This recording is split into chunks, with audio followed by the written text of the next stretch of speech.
I'm here to take you through the 25-26 annual budget. Here's a quick summary of our annual budget.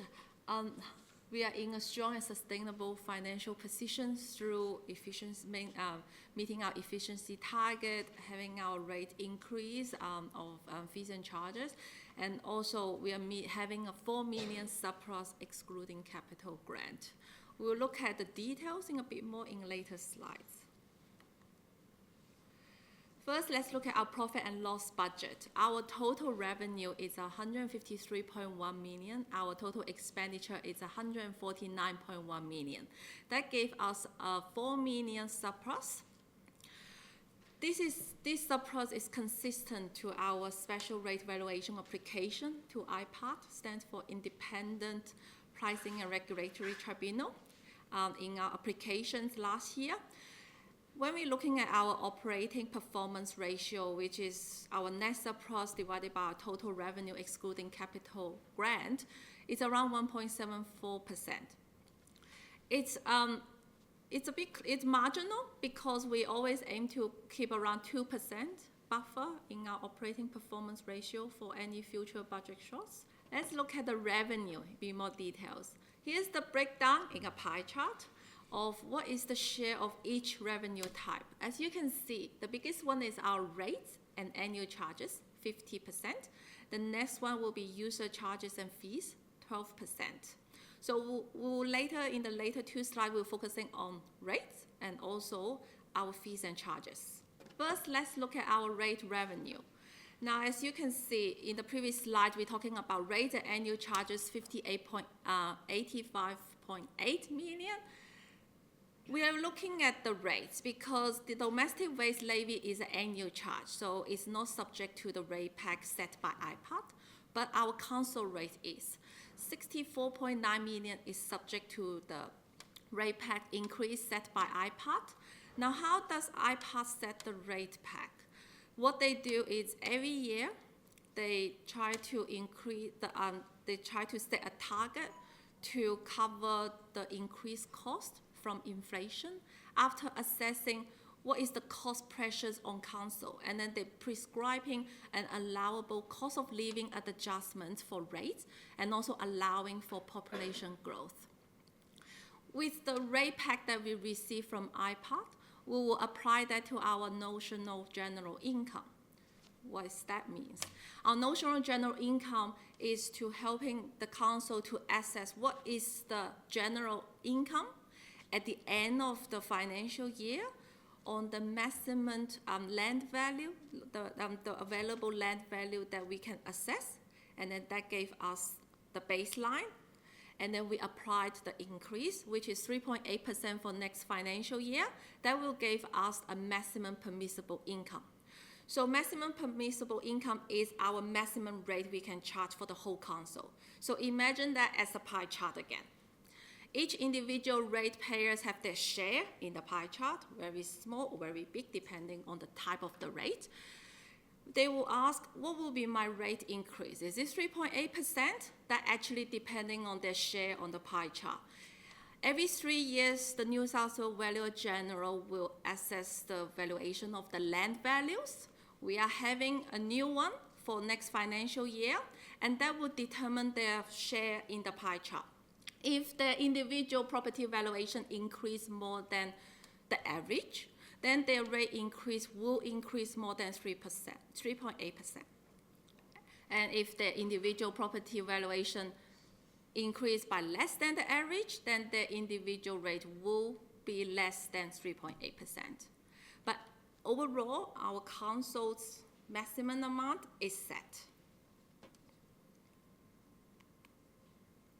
Next big one is our fees and charges. That is equivalent to 21% of our total operational revenue. That increase not just the user charges and fees, but also the other revenue. Other revenue is majority of that is our fines on parking, planning of offences and environmental offences. Total, we have got 1,049 fees and charges. It sounds a lot, 1,000 fees to manage, but when we're comparing to other New South Wales councils, it's a range from 1,000 to 1,900 fees, so we are on track. Comparing to last year, we have additional 98 fees, but actually when we're looking into the details, nearly half of that is relating to Willoughby Leisure Centre, that we brought back the fees relating to the pools because we expect it to open in 25-26. Also, there's another component under fees and charges that we need to consider is regulated fees. 98 fees out of 1,049 fees are regulated. It means it's the state government who determined what is the charge for next financial year. Normally, we receive the notification between March to June, and right now we're still waiting on the planning one. The other side is non-regulated fees. Our standard increase is around 3.8% to meet our inflation. There are fees that increase over 3.8% with a various reasons. Here is the three big reasons. One is there is a significant demand, and also we benchmarking against other councils and also the market price. One example of that is we increase our more market storeholder fees per hour by 15% increase, and plus we introduce a new charge called premium location surcharging. Next is we're trying to catching up with the statutory fees because we really want to charge as what the statutory fees should be. And one example of that is our food premises annual administration fees. For annual administration fee for food premises up to 5 FTE, we are currently charging them $181.50. But the statutory charge is actually $390. So we are going to increase to $300 next year, which is still not the statutory charges. We are going to do it by stages rather than in one hit. And the third reason is the cost recovery. It's because increase of the cost higher than the inflation, and those fees are associated with cost incurred by the council. And one example of that is commercial trade waste being reposted. We increase it in line with the cost of replacement of the commercial bins if they damage it. So that is some examples and reasons of some fees above 3.8%. If you got any questions, you can ask it during the Q&A sessions.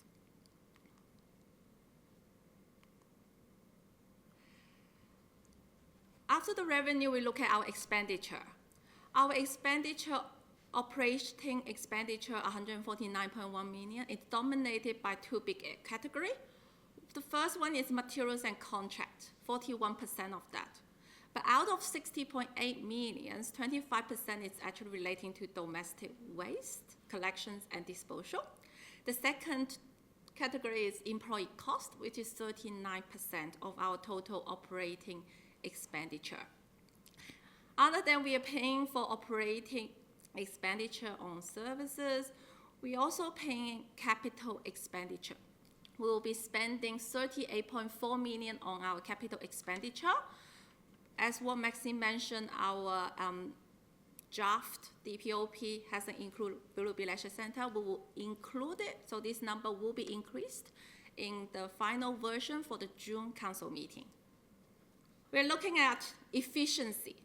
We are committed to make a 2 million efficiency target every year, and it's one of the reasons we are able to have 4 million surplus in next financial year.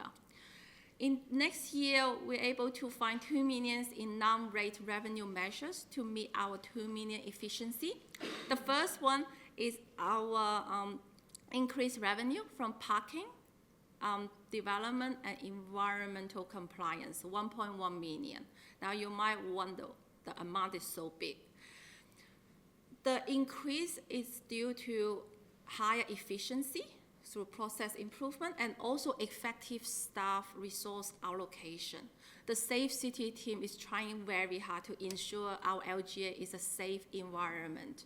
And they penalize the unlawful activities in parking, environmental offenses, and planning offenses. We don't want people double park in a school zone. we want the business customers have a fair go when they come to Chatswood and able to find parking on the street. And also, some of the environmental offenses will be causing pollutions, or also illegal removal of trees. Planning offenses could be they carry out construction outside of hours. So those are what our Safe City teams, they work very hard and also ensure we don't have unlawful activity, otherwise they will get penalized. The next one is our increased market permit fees. From 15% rate increase on the store holder permit, and also we introduced Saturday Chatswood Market, new locations at the Concourse and the Spring Street, and that comes with $600,000 increase in revenue. Finally, is $300,000 increase in our property leasing, and that's mainly coming from investment properties.